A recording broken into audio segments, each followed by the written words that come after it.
ಯಾಕೆ ಈ ತರ ಸಾಯಲ್ ಮಾತಾಡ್ತೀಯ? ನೀನಿನ್ನು ಬಾಳಿ ಬದುಕ್ಬೇಕಾಗಿರೋಳು. ಇಂಥವ್ರ ಜೊತೆ ಹೇಗ್ ಬಾಳಕ್ಕಾಗತ್ತೆ ಅತ್ತೆ?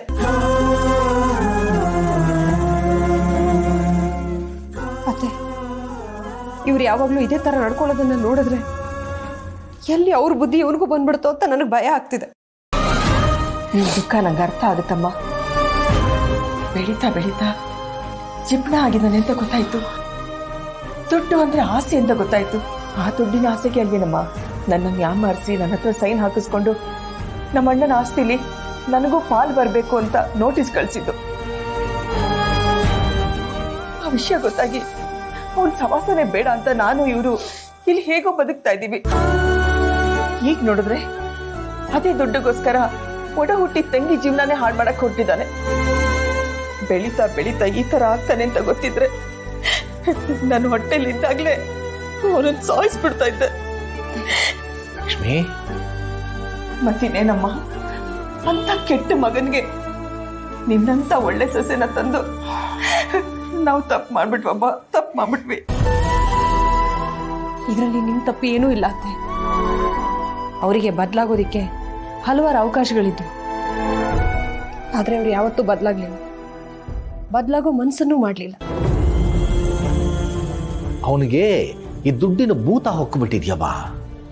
ಅದು ಬದಲಾಗೋದಕ್ಕೆ ಬಿಡ್ತಾ ಇಲ್ಲ.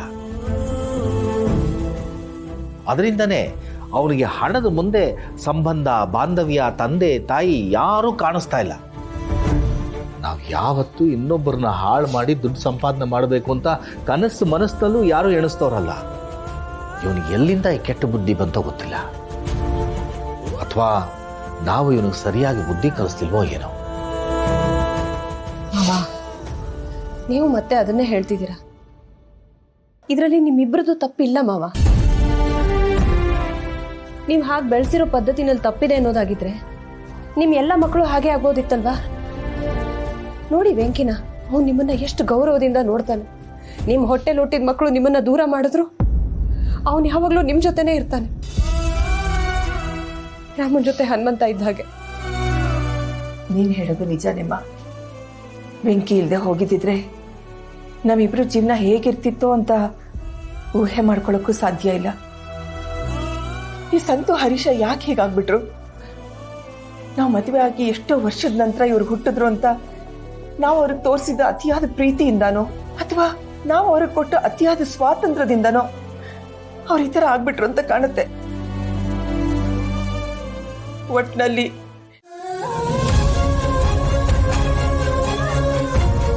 ವೀಣಾ, ಸಂತು ಪರವಾಗಿ ನಾನೇ ನನ್ನ ಕ್ಷಮೆ ಕೇಳ್ತೀನಮ್ಮ. ನನ್ನನ್ನು ಕ್ಷಮಿಸ್ಬಿಡು. ಯಾಕೆ ಅತ್ತೆ, ದಯವಿಟ್ಟು ಹೀಗೆಲ್ಲ ಮಾತಾಡ್ಬೇಡಿ ನೀವು. ನೋಡಿ, ಇದರಲ್ಲಿ ನಿಮ್ಮಿಬ್ಬರದ್ದು ತಪ್ಪಿಲ್ಲ.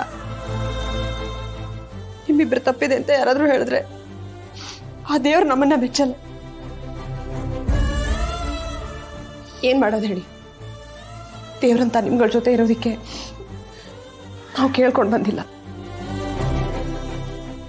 ನೋಡಮ್ಮ ವೀಣಾ, ಯಾರ್ಯಾರ ಹಣೆ ಬರದಲ್ಲಿ ಯಾರ್ಯಾರ ಜೊತೆ ಎಷ್ಟು ದಿನ ಇರಬೇಕೋ ಅಷ್ಟೇ ಆಗೋದು. ಈಗ ಅವನ ವಿಷಯ ಬಿಡು, ನೀನೇ ನಿರ್ಧಾರ ಮಾಡಿದೆ. ಈಗ ಮನೆಗೆ ಹೋಗಿ ಅವ್ನು ಮಾಡಿರೋ ತಪ್ಪನ್ನ ಕ್ಷಮಿಸಿ ಅವನ ಜೊತೆ ಇರ್ತೀಯಾ? ಇಲ್ಲ ಮಾವ, ಶಿಶುಪಾಲ 100 ತಪ್ಪು ಮಾಡೋವರೆಗೂ ಶ್ರೀಕೃಷ್ಣ ಕಾದಿದ್ನಂತೆ. ನನ್ಗಷ್ಟೊಂದು ಸಹನೆ ಇಲ್ಲ ಮಾವ. ಇವ್ರು ಮಾಡೋ ಕೆಟ್ಟ ಕೆಲಸಗಳನ್ನೆಲ್ಲ ನೋಡ್ಕೊಂಡು ಸಹಿಸ್ಕೊಂಡು ಇರೋದಕ್ಕೆ ಇನ್ ಮುಂದೆ ನನ್ನಿಂದಾಗಲ್ಲ ಮಾವ. ಒಂದ್ ವ್ಯಕ್ತಿ ಎಷ್ಟೇ ಮಾಡಿದ್ರು ಬದಲಾಗಲ್ಲ ಅಂತ ಗೊತ್ತಾದ್ಮೇಲೆ ಅವ್ರ ಜೊತೆ ಇರೋದ್ರಿಂದ ಏನ್ ಪ್ರಯೋಜನ ಇದೆ ಹೇಳಿ? ನನಗೆ ಗೊತ್ತು, ನೀವಿಬ್ರು ಈಗಾಗಲೇ ತುಂಬಾ ಕಷ್ಟದಲ್ಲಿ ಜೀವನ ಮಾಡ್ತಾ ಇದ್ದೀರಾ ಅಂತ. ನಾನು ನನ್ನ ಮಗ ಇಲ್ಲಿ ಬಂದಿರೋದ್ರಿಂದ ನಿಮ್ಗೆ ಕಷ್ಟ ಆಗುತ್ತೆ ಅನ್ನೋದಾದ್ರೆ ನಾನು ಚಿರುನ ಕರ್ಕೊಂಡು ಎಲ್ಲಾದ್ರೂ ದೂರ ಹೊರಟೋಗ್ತೀನಿ. ವೀಣಾ, ಯಾಕಮ್ಮ ಹೀಗೆ ಮಾತಾಡ್ತಾ ಇದೀಯಾ? ನಾನು ಯಾವತ್ತಾದ್ರೂ ನಿನ್ನ ಸೊಸೆ ಅಂತ ನೋಡಿದ್ದೀನ? ನೀನು ನನ್ನ ಮಗಳಿದ್ದಾಗೇನೆ. ಮಗಳು ತವ್ರ ಮನೆಗೆ ಕಷ್ಟ ಅಂತ ಬಂದ್ರೆ ತವ್ರ ಮನೆಯವ್ರು ಕಳಿಸ್ಬಿಡ್ತಾರೆ ನಮ್ಮ. ವೀಣಾ, ನೀನೆಲ್ಲೂ ಹೋಗೋದು ಬೇಡಮ್ಮ. ನೀವಿಬ್ರು ನಮ್ಮ ಜೊತೆನೇ ಇರಿ. ನಾವು ತಿನ್ನೋ 2 ತುತ್ತಲ್ಲಿ ನಿಮ್ಮ ಜೊತೆ ಹಂಚ್ಕೊಂಡು ತಿಂದರೆ ನಾವೇನೂ ಬಡವರಾಗಲ್ಲ. ಅವನಷ್ಟೆಲ್ಲ ಮಾಡಿದ್ದಾನೆ ಅಂದಮೇಲೆ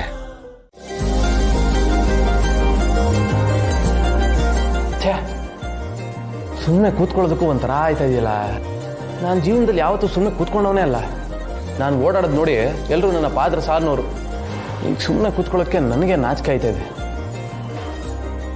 ಮೇಡಮ್ ಅವರೇನೋ ಕೆಲ್ಸಕ್ಕೆ ಹೋಗೋರೆ, ಅವ್ರು ಬರೋಷ್ಟರಲ್ಲಿ ಅವ್ರಿಗೆ ಸಹಾಯ ಆಗುವಂಥ ಕೆಲಸ ನಾನೇನಾದ್ರು ಮಾಡಬೇಕಲ್ಲ. ಏನು ಮಾಡುವ?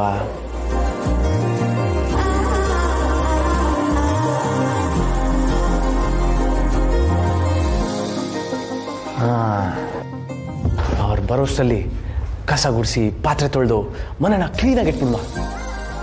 ಬಾರ್ಲ ಸಿದ್ದೇಗೌಡ.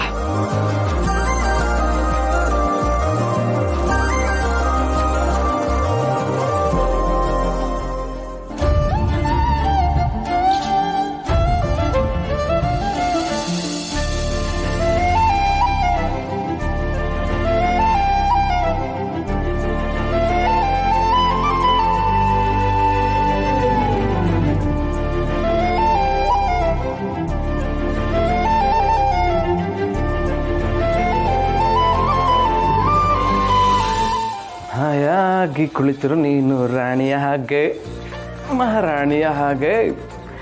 ಎಲ್ಲ ಕೆಲಸ ಮಾಡಿ ಮುಗಿಸುವೆ, ಆಗ ನೀನೇ ಮೆಚ್ಚಿಕೊಳ್ಳುವೆ. ಟಡಡನ್ ಟಡಡನ್ ಟಡಡನ್.